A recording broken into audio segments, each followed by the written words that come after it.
నమస్కారం సార్. మీ బ్యాంకులో త్వరగా ఒక అకౌంట్ ఓపెన్ చేయాలి. అయితే త్వరగా Aadhaar card pan card xerox ఇచ్చేయి. ఇంకా ఎక్కడున్నారు సార్ మీరు? Aadhaar card pan card xerox ఇచ్చే కాలం పోయింది. నాకు అర్థం కాలేదు సార్. CKYC అనే 14 డిజిట్ల నంబర్ ఇచ్చేస్తే పాన్ కార్డ్ ఆధార్ డీటెయిల్స్ ఆటోమేటిక్గా అప్డేట్ అవుతుంది.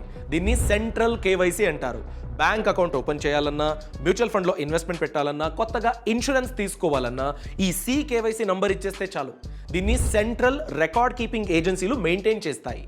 KIN KYC ఐడెంటిఫైయర్ నంబర్ అని కూడా దీన్ని పిలుస్తారు. ఓహో, చాలా అప్డేటెడ్ గా ఉన్నావు. Very good. అయితే నీ CKYC నంబర్ ఎలా తెలుసుకున్నావు? చెప్పు. ఓ అదా, సింపుల్ సార్.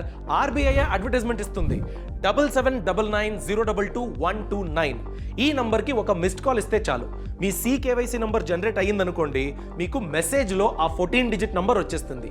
జనరేట్ అవ్వకపోతే ఎలా జనరేట్ చేసుకోవాలి దాని గురించి ఇన్ఫర్మేషన్ మీ రిజిస్టర్డ్ నంబర్కి మెసేజ్ వస్తుంది. ఇంకొకటి CKYC number, CKYC identifier, KIN KYC identifier number, ఇవన్నీ ఒకటే, కన్ఫ్యూజ్ అవ్వకండి. మరో ముఖ్య విషయం ఏంటంటే CKYC నంబర్ ఇస్తే ఫిజికల్గా ఆధారు పాన్ కార్డ్ కాపీ ఇవ్వాల్సిన అవసరం లేదు.